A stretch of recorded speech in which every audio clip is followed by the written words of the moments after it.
Welcome to WikiPodcast. Ever wonder if there's a timeless blueprint for building a truly good society? What if the answer isn't some complex political manifesto, but a profound wisdom passed down for over 2 millennia, originating from a humble teacher in ancient China? Today, we're journeying back to a time of chaos and upheaval, to meet a man whose ideas on self-discipline, respect, and harmony continue to shape cultures and inspire individuals across the globe. Confucius. Imagine ancient China, around 500 years ago. This wasn't a unified empire, but a patchwork of warring states, constantly battling for power and control. Life was often brutal, unpredictable, and filled with moral decay. Into this turbulent world, in the small state of Lu, a man named Confucius, or Master Kong, was born. We know him as Confucius. He lived a humble life, experiencing hardship early on, but he possessed an insatiable hunger for learning and a deep conviction that society could be better. Confucius wasn't born into power or privilege. He spent years trying to advise rulers, hoping to implement his vision of a harmonious society from the top down. But his ideas, which emphasized moral leadership over brute force, often fell on deaf ears.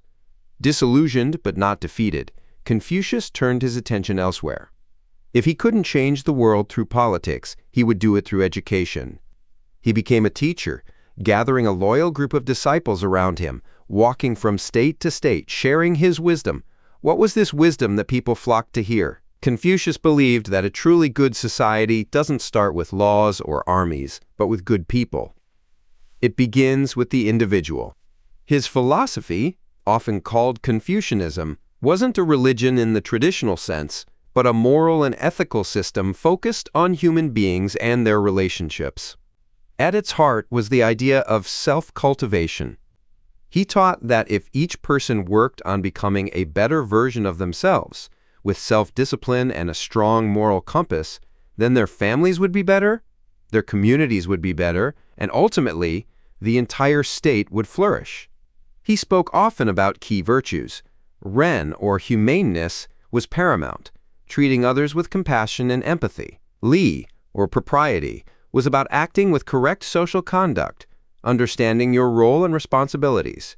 Yai, or righteousness, meant doing the right thing because it's morally good, not for personal gain. And he championed Shao, or filial piety, which is the deep respect and care for one's parents and elders. This wasn't just about family. It was the foundation for all social harmony.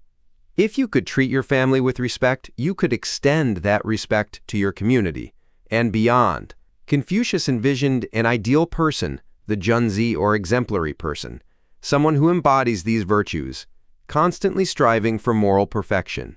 He famously taught what's often called the Golden Rule, but stated in the negative, "Do not do to others what you do not wish for yourself."